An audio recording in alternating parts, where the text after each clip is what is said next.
RIS M4. Shoutout kay Boss Ivan. So, full metal yung unit. And then, front assembly around 15 inches. Naka-triangle sights. May carry handle. So, detachable to. And then, zero evil yung yung rear side na. So, metal yung charging handle, metal yung trigger guard. And then, naka-KAC type na grip, polymer. So, adjustable yung stock.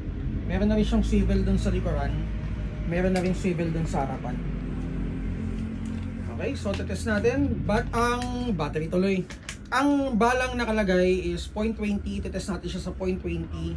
And then, ang gas natin is 12 kg. Magazine capacity is 30 rounds.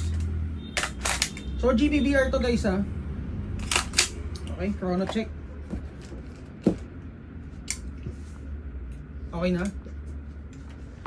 Yan. 433. Hindi na nabasa. Hindi nabasa. So, 400. And 435. So, kung hindi malamig, nasa around mga 450 to.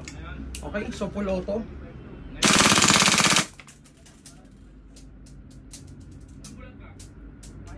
So, for details, PM kayo sa page namin, Mavs Happy PH.